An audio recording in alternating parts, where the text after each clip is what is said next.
So this is going to be a little negative. I'm going to tell you why I'm not going to miss leaving the Midwest as far as Northwest Indiana. And I've lived in Ohio for a bit. I've lived in Michigan for almost a year, and I've lived in Northwest Indiana for now 9 years and 5 months. And this is why I'm not going to miss it. Um, First thing out here is the food. Um, Trying to get used to what they eat out here and what's considered good food to them out here was very difficult. Um, there's a lot of good food that's moved in because of people from Chicago, New York, different countries around the world, and they started restaurants, so it is getting better. There's like a place called Bo's Bakery, which is like the best pastries that you can get. They're like really, really good. There's like sushi places popping, so that's great, but still it's not common. It's not normal for the food quality. The standard is not high at all.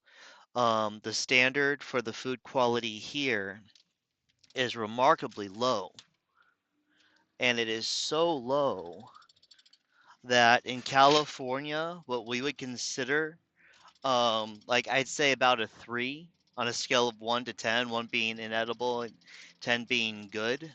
A 3 is about an average of the food out here, through most of Michigan, much of Ohio as well.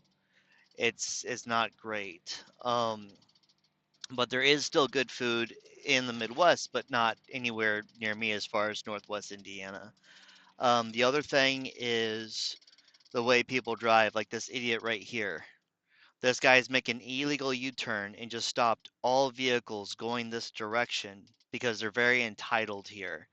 They're very entitled here, and that's why when people from here go to a area that is like civilized, where there's a functioning government, like California, they end up racking up a lot of tickets, and they talk about how strict it is, but it's not the case. Another thing is the death, the accidents, and the fatality rate.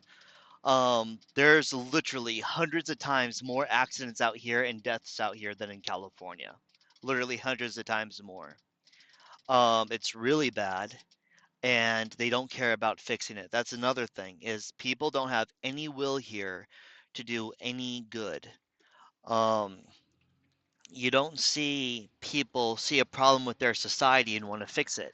Instead, they're very ashamed and embarrassed that this is where they live, so they get offended and jealous immediately and attack other people who are from nice areas or live in nice areas and start shouting about how they're better than you and you wish you were them and everyone wish that they were from here. They'll talk about the best doctors in the world are here and the best food in the world comes from here, stuff like that. It's really strange. Another thing is how people immediately lie about the problems here.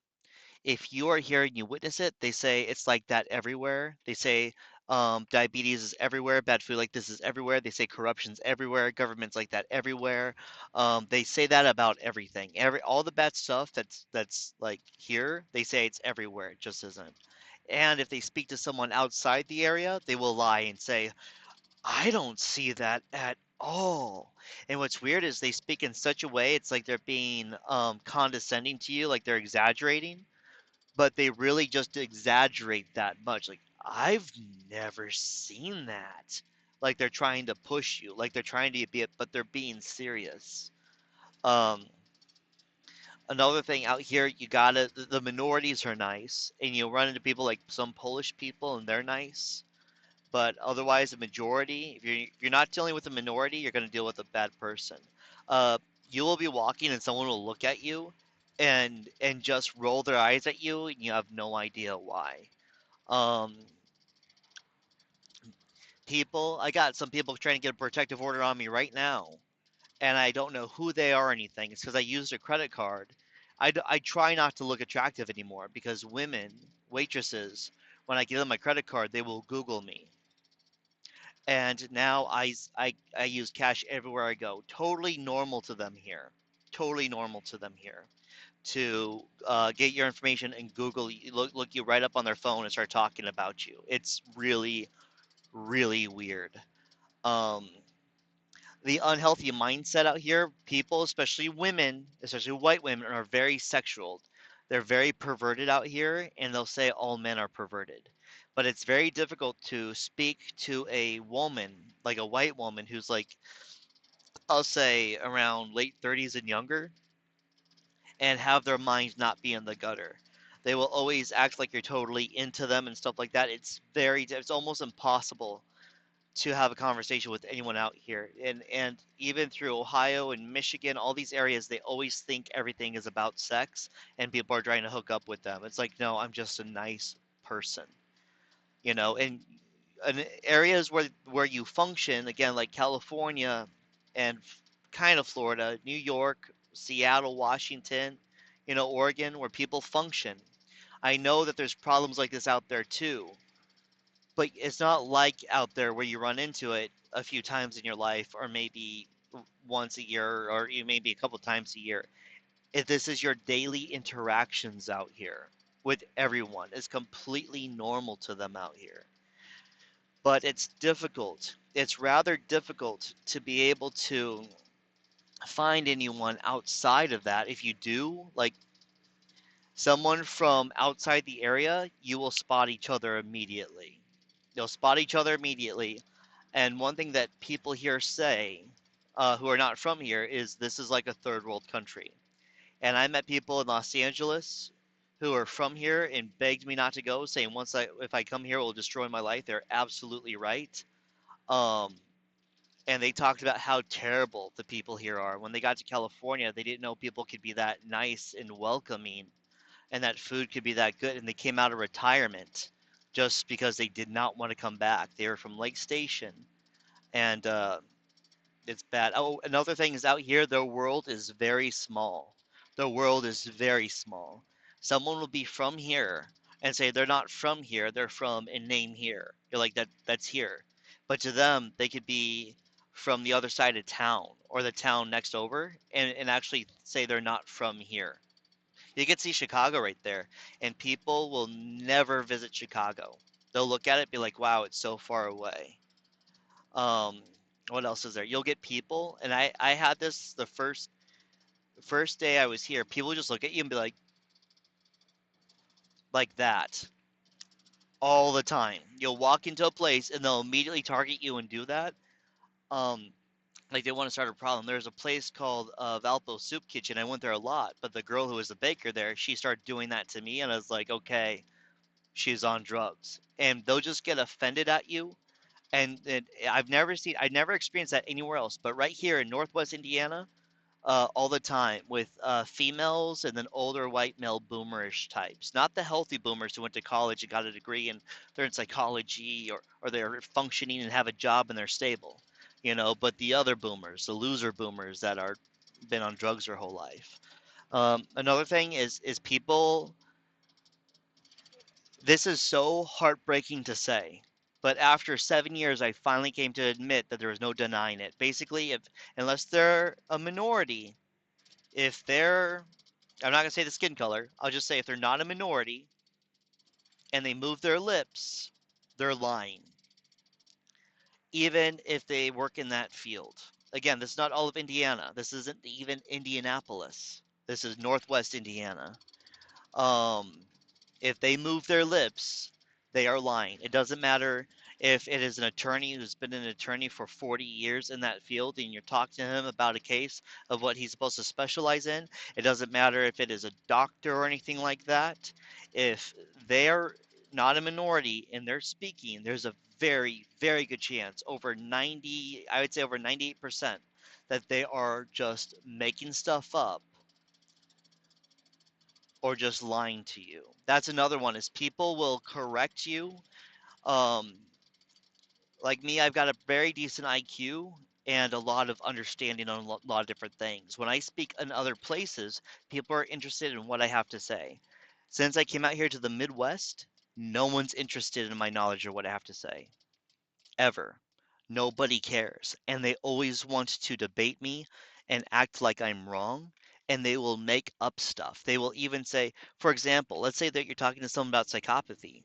They will actually say, that they know that psychopaths are highly intelligent and crap like that. All that stuff from TV, the misconceptions because of movies in Hollywood, out here they believe that stuff. It's crazy. Another thing is ridiculous conspiracy theories out here. A lot of people believe are true, and then conspiracy theories that are proven to be true, people think is false. So you'll get people who believe that birds are fake, that COVID is a conspiracy theory, stuff like that, but they won't believe in chemtrails. They'll believe chemtrails is the same thing as the compacted ice within there. Even if they hear that you've worked at an airport, you know people who specialize in the chemtrails with the government and everything, they're just like, nah, nah. And they're immediately going to believe that you're lying because they lie all the time. So there's just no truth out here. Another thing is if I show you right now, if you look around, it looks like everything is from the 1970s. It's because it is. They don't use their infrastructure. They don't rebuild infrastructure here. The stuff's really old, and they make stuff in order for it to break. Another problem: the tax money disappears. It doesn't go to where it's supposed to go. All the government organizations and agencies for protections and consumer rights and stuff like that doesn't go to those places. I've called dozens of them, and it all went to the same woman. It also went to the same girl. And I had been trying to get the information where our tax money was going for years, and I was just ignored.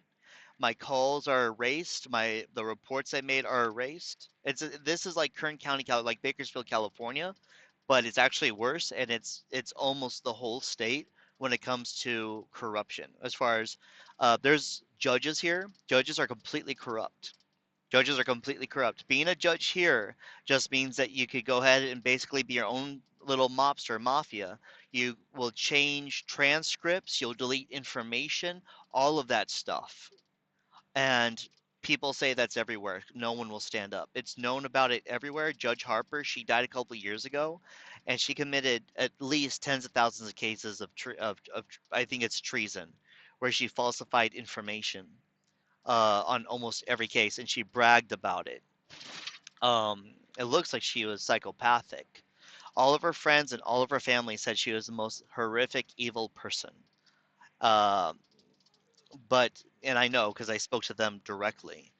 Um, People here are very much afraid of being killed, so they will not speak up against anything. Against anything. Cops out here, again, nothing. There's no actual active law enforcement out here. None. None. There are very evil people who are human traffickers and stuff like that. They get guns and they get badges. They'll have an IQ of roughly 90 to 96, maybe up to 98. But they're very stupid. They're mentally retarded, and they're just not able to function. But they're very corrupt. Another thing out here is things are not viewed as like Republican, Democrat. You have government and non-government, and people look to work for the government in order for you to be able to become corrupt and get away with it. If you have a top appellate judge or a woman who's just a secretary at your local school, both of them basically have the same authority and can do the same type of horrible illegal stuff and get away with it because they're seen as being part of the government. So it's just very strange, but there's a complete lack of common courtesy. Uh, Anything good. Another thing is trash. When I came out here, there was piles and piles of trash where people in like Nigeria saw the trash here and was like, "Wow." I mean, I thought it was bad in Africa, but that's terrible. You'll see people right by a trash can, they just drop it, and if you pick up trash, people will look at you like, "What the hell's wrong with you?" Isn't that strange? Like if you go and you use a restroom here and then you wipe it down and throw in the trash, that is not common here. It's so uncommon that if you do it, people will look at you like being completely confused on why you're acting and functioning in a civilized manner. Um, People will get confused if there's a clear area and a piece of trash on the ground and you pick it up to throw it away, people will look at you and be like, but it wasn't yours. Why would you do something? And it's almost like they get intimidated as far as that you're better than them somehow, so they have to attack you. Um, People here are extremely entitled. People here, I never knew entitlement like I did when I came out here. And superficial. I will call it hyper superficial. People here are hyper superficial. They need to have a car and brag about how much they spent on it. They will brag about how much money they spent for their meal. Last night I got a dinner. It was two lobster tails, a delicious steak with mashed potatoes, three shots of Jack, two beers, carrot cake with a vanilla ice cream, or the asparagus with the steak, by the way. It came up to $242 and change. Out here, if someone heard that, they would get so angry and jealous at me and start yelling at me, shouting, saying that I'm a liar and that they bought a $30 steak once. This came from a boomer that I wouldn't be able to afford the steaks that he could buy because his steaks are like 30 bucks. And he was being completely serious. That was in Ohio. But out here in Indiana, I run into those people all the time. So they actually feel like they have to brag about how much money they spend, and things that are very, very cheap to the rest of the United States, so to them here is super expensive, and they will brag about it, not because it was such a good deal, but because they're so rich that they can just throw money away. So these are all things about a lot of the Midwest, but heavily concentrated in Northwest Indiana. And look at that, geez, over 16 minutes of just things that just came to my head. Another thing is there was a DOT officer behind a illegal alien that looked like he was on narcotics, and the vehicle was going off the freeway and back and off the freeway and back, and he had his foot up on his window while looking down at his cell phone. The DOT officer right behind him, like, get him, a copper, get him. And the cop lit up and came behind me in order to do a DOT inspection, a random inspection. Cops do not pull you over for your illegal activity. They will not do it. They want to see a crash because they think it's badass to show up to the accident. But I've seen it thousands of times out here, extremely erratic criminal behavior behind the wheel, thousands of times. And cops do nothing about it. Nothing. But, anyways, that's why I'm not going to miss it here. And when I came out here, I already had an idea what it was like because I lived in Michigan for a while in 2010 to do a movie. And I really learned that this area was everything about the other areas that were bad about the Midwest, but amplified by an exorbitant, it's to the point where you did not know it could be over 100%, where that's the only way it functions here. But there's complete lack of anything good, and people here are absolutely crazy. I've had multiple people try and get restraining orders on me because I reported them for a crime. One woman tried because I reported her for her allowing her marrying a man and allowing him to touch her daughter when she was 12. So she tried to get a restraining order on me. There's some people right now trying to get a restraining order on me. I use my credit card there, and somehow they got my information. They're trying to get a restraining order, and I told them, you can't get a restraining order on me just because you don't like my jokes. Like, yes, I can. Yes, I can. I'm like, I wrote the restraining order laws for Indiana. You cannot get a restraining order on someone just because you don't like them or you don't like their views. It's for protection. That's what it's for. And they're going to lose. I don't even know who these people are. I met him the day he told me that he was already actively trying to get a protective order against me.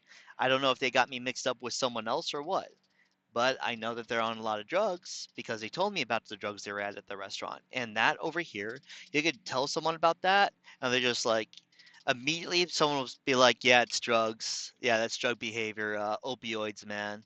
And it's just like, it's amazing how you'll tell someone about that behavior out here in California or anywhere else. You're just like, what? Like, it's so absurd and unreasonable that the fact that something like that simply can't happen means in our mind it can't happen. But over here it can, and it does. And it's normal to them to the point where they're like, yeah, drugs, drugs. But again, I could go on. I could go on and on and on. I've had people try and correct me about laws that I've just written, but people saying that this guy who was worth $20 million that stole 2 million from my wife's trust that he didn't have to pay it back because he could just file bankruptcy and it exonerates some of all of that stuff. Like, no, it doesn't. I've had people who committed multiple felonies and committed millions of dollars in wire fraud and everything and write a letter to themselves and posting it online saying, I exonerate myself of all illegal activity and liability of the crimes that I've committed, and then post it on the internet and think that they really protected themselves that way and that they're not, nothing's gonna happen. But since there's no government here to do anything, they just say, pay me this much money under the table and we won't press charges. But geez, I really can go on forever. But that's Northwest Indiana for you. Gary, it's like it's not great here, but it's way better than Valparaiso, Lake Station, Hobart. Portage is really, really, really bad. Um, but yeah, well, I'm not gonna miss Northwest Indiana.